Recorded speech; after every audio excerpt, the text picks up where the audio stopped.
A red streak tore across the Nikamari twilight, carving a sizzling scar through the green-silver clouds. At first, no one paid much attention. Capital skies were always cluttered: diplomatic cruisers, lazy commerce barges, and the occasional rogue weather drone chasing synthetic storms for sport. But this was no drone. No signal. No transponder ping.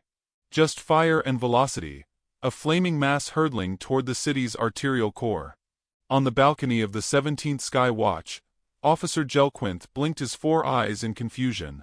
He sipped his gelatinous noon meal, flavor profile, lime death, and frowned at the trajectory. Are we expecting meteor delivery today? His subordinate, a feathery-limbed cadet named Vri, tapped his translator rune. Negative, Commander. That object, it's organic. Gelquinth choked on his gel. Organic? As in, living. Possibly previously living. Before Gelquinth could respond with the proper paperwork to make it someone else's problem, the object impacted the plaza of Universal Concord with a sound that would later be described as the sonic equivalent of someone drop-kicking a tub of organs into a wind-chime factory. Stunned silence followed. Then, screams. By the time security teams arrived, a thick cloud of smoke and rubble rose like a lazy deity, licking the monolithic statues of peace that framed the plaza. In the crater's center lay a twisted metallic coffin, clearly Terran in origin. It hissed and wheezed like a dying accordion. Several guards pointed weapons at it. Others pointed cameras. A panel hissed open with a dramatic flourish clearly designed for cinematic impact. From within, a human emerged. Not just a human, the human. Tall, lean, and utterly unbothered by the gaping crowd, his jumpsuit half-charred, one boot missing, and his hair somehow perfectly tousled. He coughed twice, blinked into the artificial daylight, then smiled. "Phew," he said, brushing soot from his sleeve. 10 out of 10 for the landing. Now then, which way to the nearest diplomatic incident? Gelquinth's comms buzzed. "High Command." Screaming. "Neutralize it," barked a voice. "But he's not. He's human. Shoot." 5 seconds later, the plaza was silent once more. Smoke curled lazily around a scorched silhouette. The Terran's smile was gone. So was half his torso. A single boot landed with a thud. Still smoldering, Gelquinth lowered his rifle, heart pounding. The humans had always claimed peace. They offered stories, music, sweet trade deals. But there were always whispers. "They're more than they appear," said old veterans. Never underestimate a species that made fire, then used it recreationally. Yet Gelquinth felt only mild guilt as cleanup drones arrived. A human crashing into the capital, what else were they supposed to do? He submitted his report. Subject crashed unauthorized. Seemed disoriented. Possibly intoxicated. Shot in self-defense. Recommend minimal diplomatic contact until humanity learns how to pilot sober. Case closed. Until the whispers started. It began with a footnote on a Senate report. Subject matched biometric resonance of Terra Special Operations Unit E-17. Then, a communication intercept. Static, followed by a voice. Female. Calm, aged and slow. "You shot my husband." The AI translating it froze for 7 seconds. It attempted to verify the voice pattern, failed, and self-deleted out of what analysts could only later describe as existential dread. Galactic Command brushed it off. Likely human tech malfunction. Earth systems were still built on ancient programming structures, things called Linux and Karen. Primitive stuff. Until the next message arrived. This time, it interrupted a live planetary broadcast. 73 billion beings watched the finals of Blimball Galactic, and then, "You shot my husband." The screen didn't flicker. It bent, momentarily warping into a spinning spiral of Terran alphabets, numbers, and what some linguists argued was either a threat or a recipe for baked ziti. Then came the face. A woman. Human. Elderly. Dressed in muted gray. Her hair tied into a bun that somehow defied entropy. Eyes black as neutron ink. "I will make you pay," she said, her voice quiet. Measured. Deadly. I will make every alienus a widow. The screen went black. Planet-wide panic bloomed like mold in a broken cryochamber. In the deep reaches of the Nikamari Palace, Empress Threliquan XIII, who had personally cowed 3 rebellions and survived the Creel Nest Wars, trembled. She summoned her war cabinet. We have provoked Baba Yaga. General Korth narrowed his compound eyes. Is that a title? A warship? A code name? No, Threlly whispered. It's worse. It's a human widow. Across the stars, old veterans began stockpiling supplies. Others fled. More than a few tried to surrender preemptively. But where would you send a surrender when the enemy hadn't declared war? When all they'd declared was vengeance? At a backwater refueling station orbiting the dead moon of Ga Ranthos, a Zelnari freighter captain poured himself an acidic shot and told a trembling dockhand. You don't understand. Baba Yaga isn't a person. She's policy. The dockhand gulped. What do we do? You hide your mails, pray she's old and slow, and you never say the word husband around her. The news spread faster than plague on a prison freighter. 1 human killed. 1,000,000 implications. In the quiet halls of Terran High Command, Earth's ambassador to the Galactic Council, a charming woman named Veronica Wiles, received the footage of the shooting. She watched it with narrowed eyes, sipping black coffee from a chipped mug that read, #1 Widowmaker. So, she muttered. They actually did it. Her assistant, a gentle-eyed clone named Dave 7, swallowed nervously. Do we respond diplomatically? Veronica's smile was wide, white, and historically ominous. No, Dave. We don't respond. We remember. She walked to the war wall, a projection of every known galactic faction. Her finger hovered over Nikamari space.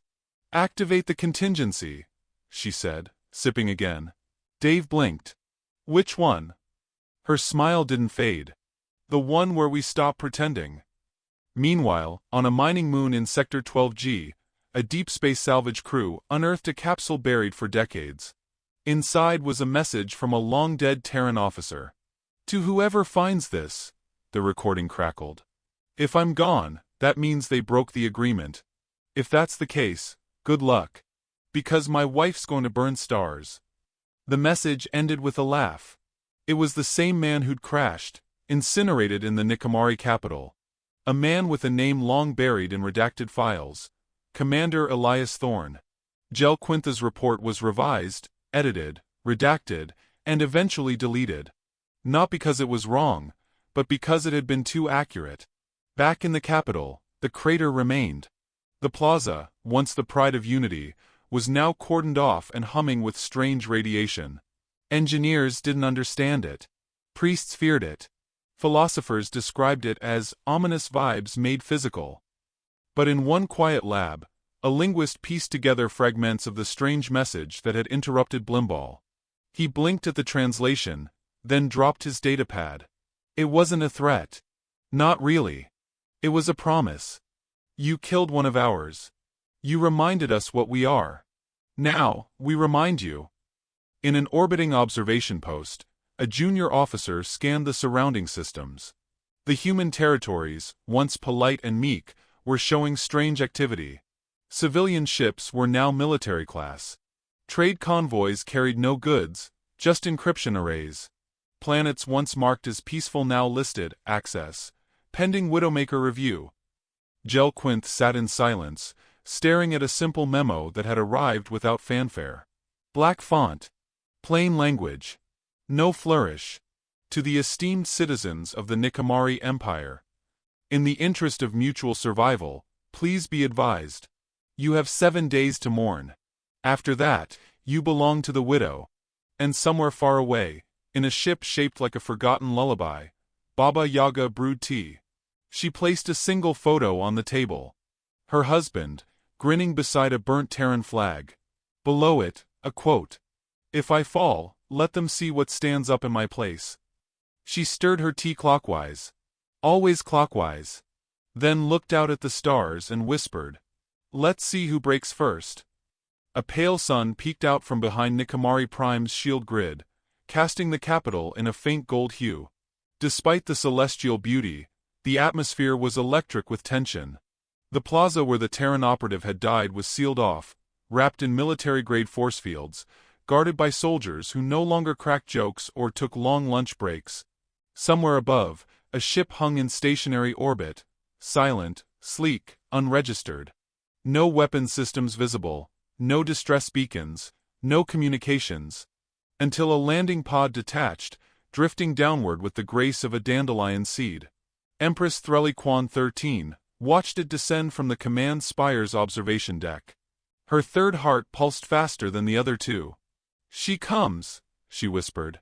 General Korth, armored in glimmering black plate, arms crossed behind his back, replied without turning.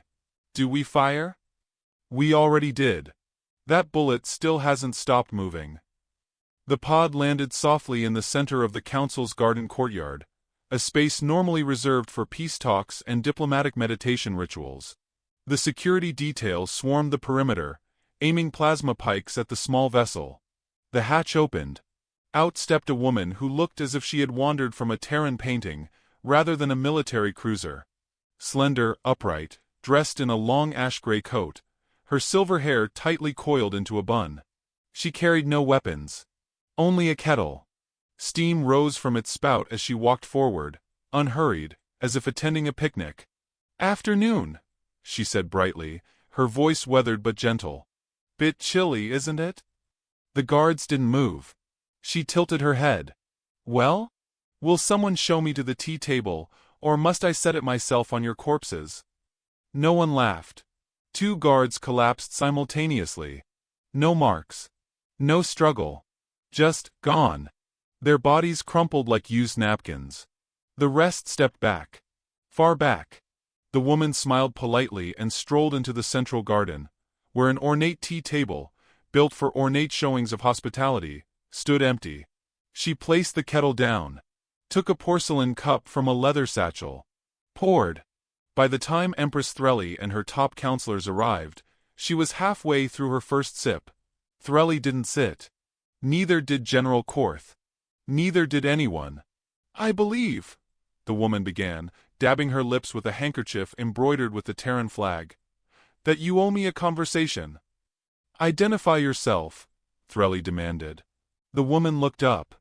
"I'm sure your intelligence archives already have." Korth stepped forward. "We are not at war with Earth." "You should be." She sipped again, eyes still twinkling. "You killed my husband." "The incident was regrettable. It was a mistake." She raised a brow. "You know what humans call a mistake, General? Leaving the oven on. Sending a message to the wrong group chat. What you did was a decision. It was a response to unauthorized airspace breach." "You made a decision," she repeated calmly. "To shoot a man offering no resistance. No weapons. Just a smile and a question. You called that fear. I call it cowardice." Silence hovered like a guillotine. Threlly steadied her breath. "And what do you want, widow?" "Baba Yaga," the woman corrected, pleasantly. "He called me that. My husband." The name stuck. "I see. Then, Baba Yaga, what do you want?" She poured a second cup. "For now? Company. Perhaps a game." Korth frowned. "You want to play?" "Of course. What is war if not a slow-moving game with bloodier rules?" She reached beneath the table, retrieved a chess set, and began placing pieces with delicate precision. The council exchanged uncertain glances. One of the junior ministers whispered, "She's mocking us." "She's measuring us," Threlly said. "And we're letting her." Korth grunted and stepped forward. "I'll play your game." "Lovely," Baba Yaga said, not looking up. "Do sit." They played in silence for 3 moves. Korth opened with aggression. Queen's Gambit, modified for Terran Raker variant. Baba Yaga parried with unsettling grace, each move fluid, organic, as though the board were a language and she had written its poetry. "You rush," she said. "Typical of warlords. Quick to dominate. Slow to understand. Victory is decisive action." "Victory," she said softly, is when your enemy realizes you won 10 moves ago. Korth's next piece was blocked. The move after, countered. Then pinned. Then lost. He stared tense. She sipped her tea. This is the difference between humans and the rest of you. You build empires with brute strength. We build strategies with butter knives and bedtime stories. Is that supposed to be threatening? It's historical. She slid her knight forward. Korth's king was cornered. Checkmate. He rose, jaw clenched. This proves nothing. It proves everything. Korth stalked away, as Baba Yaga refilled her cup and turned her gaze back to Threlly. Your empire is built on assumptions. That you are the center. That the other species orbit you. That humans are footnotes. Threlly didn't blink. You're making a lot of noise for a grieving woman. I'm making tea. The noise you're hearing is your own doom boiling. You're one human. Alone. Baba Yaga laughed. You're adorable. You still think I came here to start something? Threlly frowned. What do you mean? I came to watch something end. Above the capital, comm systems flickered. Starports shut down. Navigation grids spun offline. Entire sectors of planetary defense systems were overridden with an ancient Terran phrase.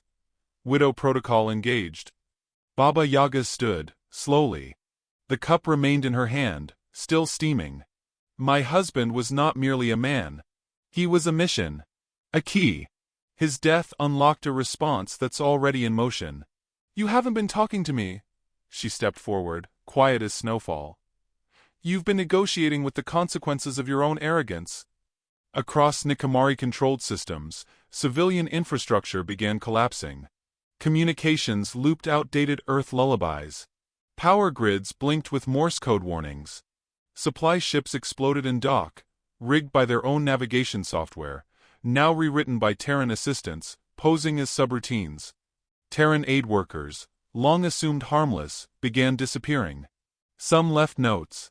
Others left silent screens displaying only Baba Yaga's face, blinking slowly.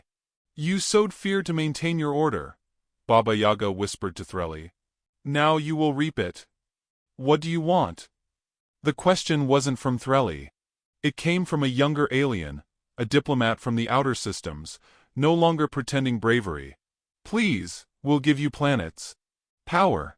Credits. Anything. I want grief, Baba Yaga said. Real grief. You took mine. Now I collect. Threlly exhaled. How many will you kill? Wrong question. Threlly blinked. I won't kill them, Baba Yaga said, turning. You will. Your people. Your pride. Your policies. I've simply loosened the wheel. In a distant control room, a Nikamari admiral gave an order to initiate planetary lockdown. Seconds later, the lockdown algorithm inverted, launching all docked ships into random hyperspace jumps. Half collided. A quarter never came back. Baba Yaga passed the guards, untouched, unfazed. She walked back toward her vessel, humming a Terran nursery rhyme that no one understood but everyone feared. As she reached the hatch, a young Nikamari officer broke ranks and called out. Wait, was this all revenge? She paused, smiled sadly. No.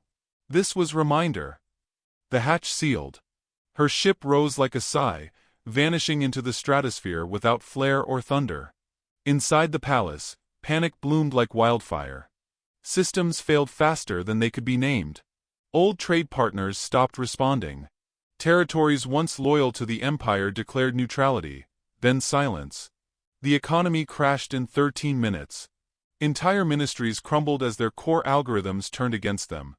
Code traced to an unremarkable Terran Git archive, hidden inside children's toys sold galaxy-wide. On a backchannel, Terran High Command monitored the chaos with eerie calm. Ambassador Veronica Wiles sat in a leather chair on Earth's moon station Alpha, sipping the same dark coffee from the same chipped mug. Phase 1 complete, she said. Dave 7, now wearing glasses purely for aesthetic intimidation, nodded. Shall we initiate Phase 2? No, she said. Not yet. Let them offer us something first. Peace? Please, she smirked. Panic deals better. Back on Nikamari Prime, Empress Threlly stared at her hands. They trembled. Her once mighty empire, crippled without a single ship fired. Not because the humans declared war. Because they didn't have to. No marching armies. No superweapons. Just one polite widow. A cup of tea. And consequences. Prepare a transmission, she muttered. To Earth. To Baba Yaga. What shall we say? A minister asked. Threlly hesitated. Her crown felt heavier than ever. We ask what she wants. And we give it. Far from the palace, Baba Yaga sat in her ship's quiet center, reading a worn book of poetry. Around her, screens displayed galactic news in chaos. She turned a page calmly, muttering a line. When they dug his grave, they dug their own. Her tea had gone cold. But her resolve had not. In her lap, a small device blinked. Message received. She didn't open it yet. She smiled instead, tracing a finger along the rim of the cup. They were starting to understand. But they weren't done learning. Not yet. Aboard the Nikamari Central Intelligence Vessel Dawn Reliquary, an emergency session buzzed with terrified whispers and scrambled holofeeds. The command center was a chaos of flickering lights and confused officers, each one pretending the situation was salvageable. None dared say it aloud, but everyone knew. The Empire was unraveling. And it had started with a cup of tea. General Korth paced along the center aisle, his boots clicking with deliberate menace.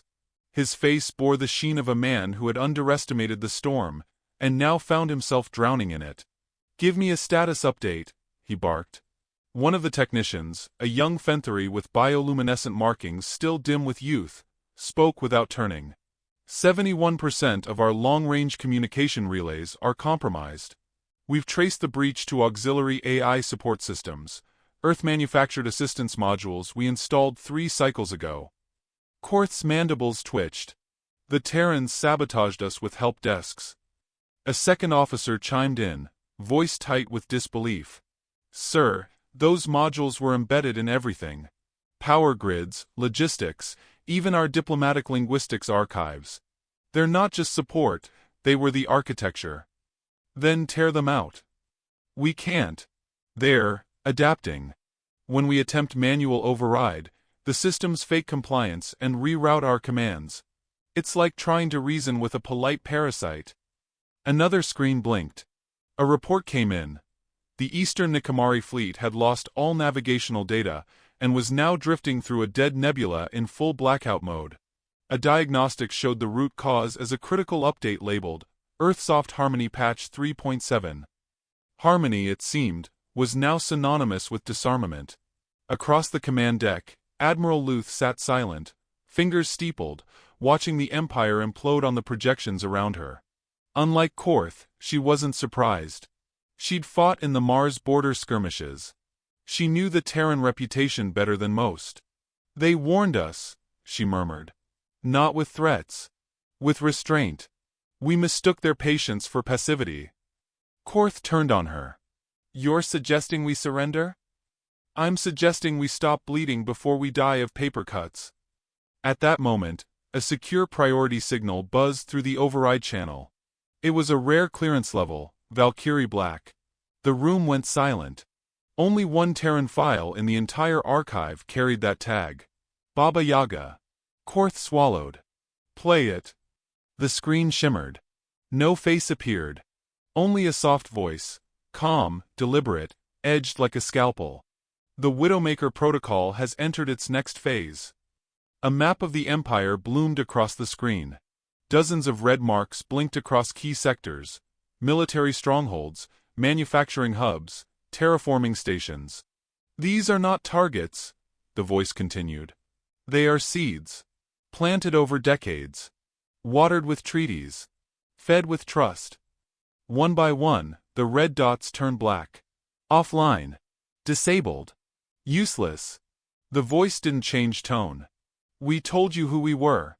We gave you peace. Stories. Trade. We smiled, so you'd never see our teeth.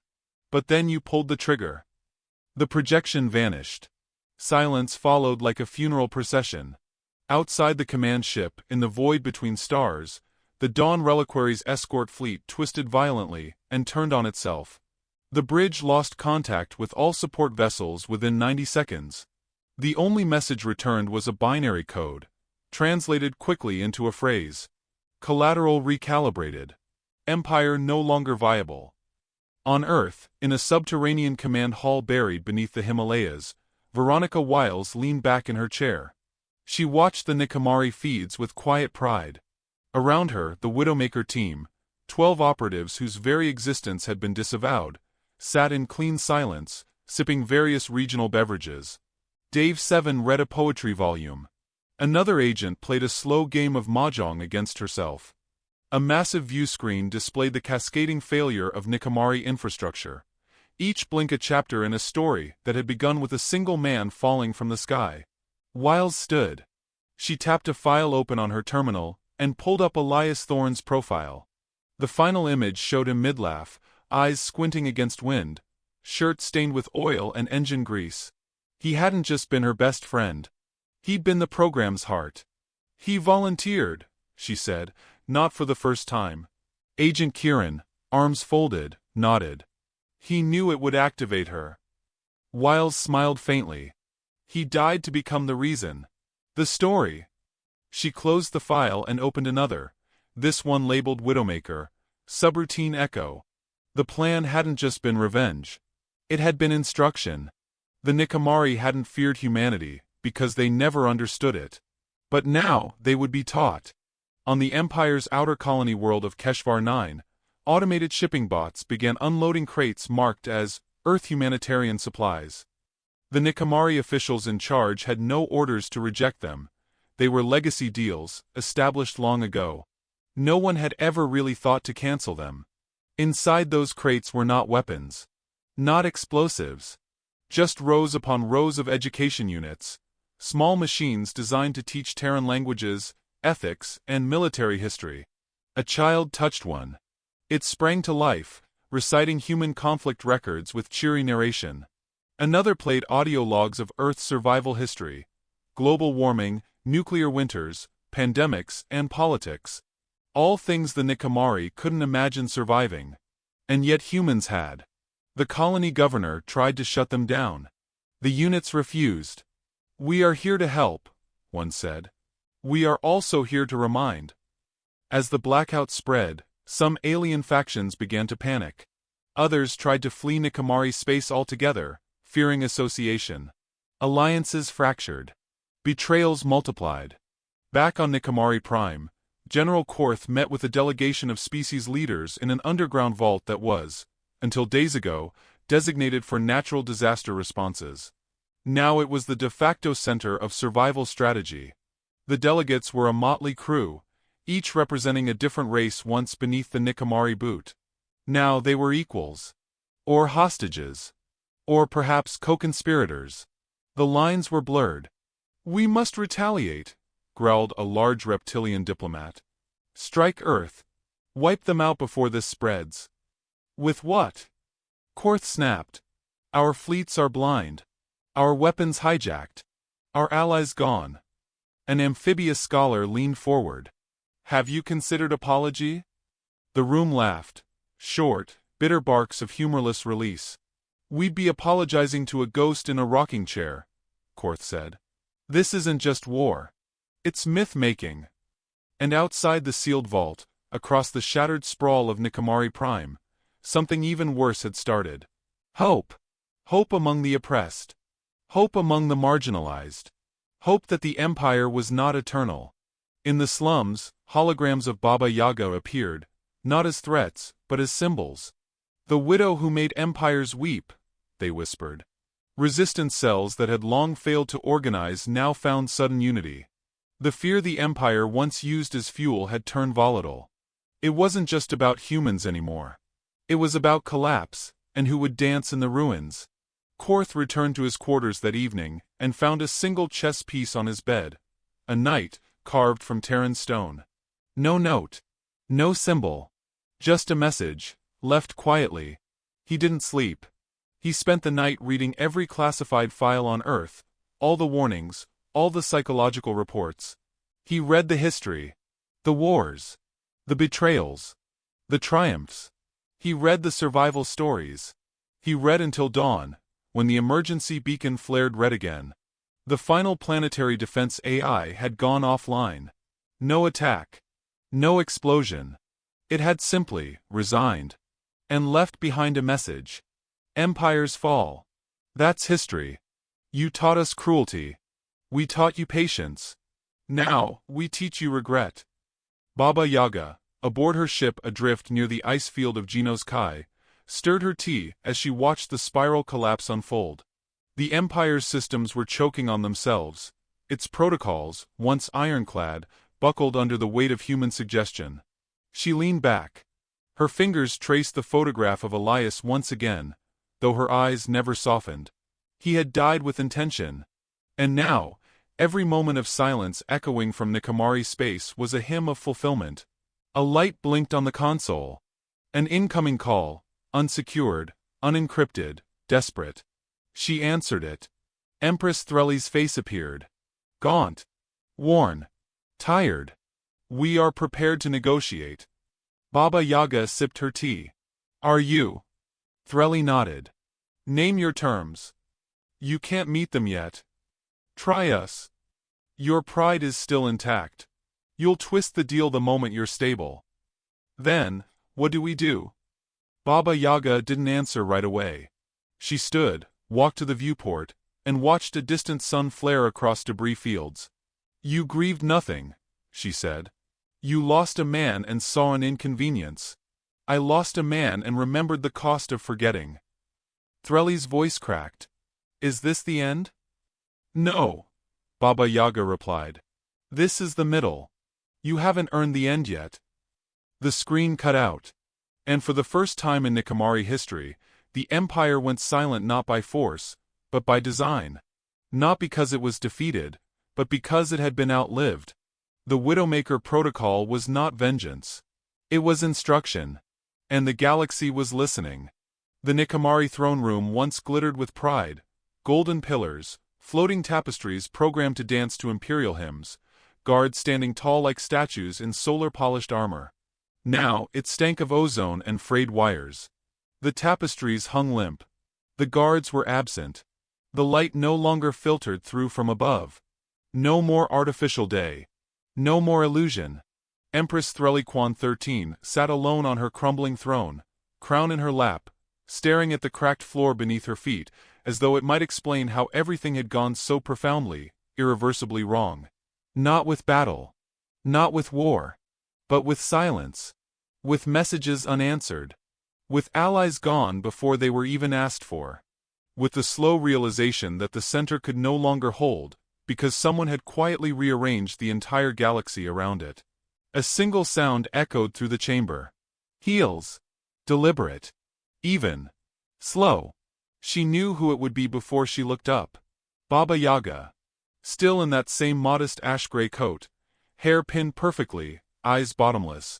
She carried no weapon. Never had to. She didn't arrive with guards or threats. She brought certainty, and it was far heavier. I heard your empire is now accepting guests, Baba Yaga said pleasantly. Threlly raised her eyes. There was no venom in them anymore. Only a hollow clarity, the kind only failure could carve. There is no empire, she said softly. Correction, Baba Yaga murmured. There is no empire for you. She approached the throne, her footsteps echoing louder than they should. It wasn't sound. It was the universe leaning in. Threlly managed a breath. Was it always the plan? To break it from the inside? No, Baba Yaga replied. The plan was peace. You fired first. I didn't pull the trigger.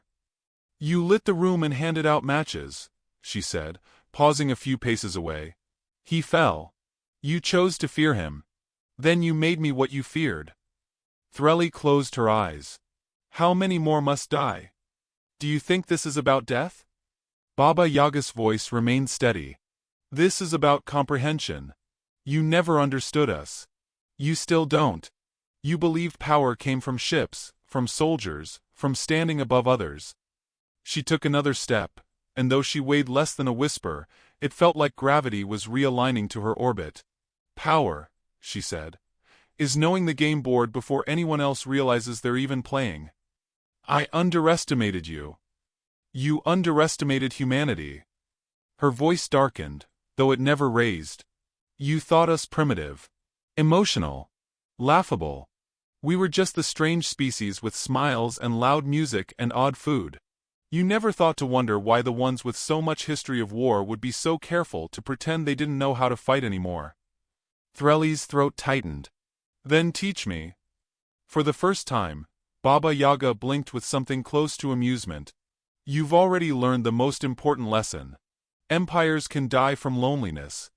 She turned from the throne, walking slowly toward the shattered stained-glass window that had once depicted the rise of Nikamari power. Now, fragments scattered the floor. One showed a depiction of alien unity beneath the Empress's hand. Another, shattered, showed Earth as a small, insignificant ball of dirt in the background.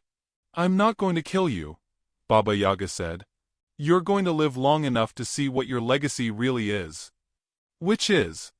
The warning label, she replied. The footnote in every Terran history book. The example of what happens when you mistake a quiet species for a weak one.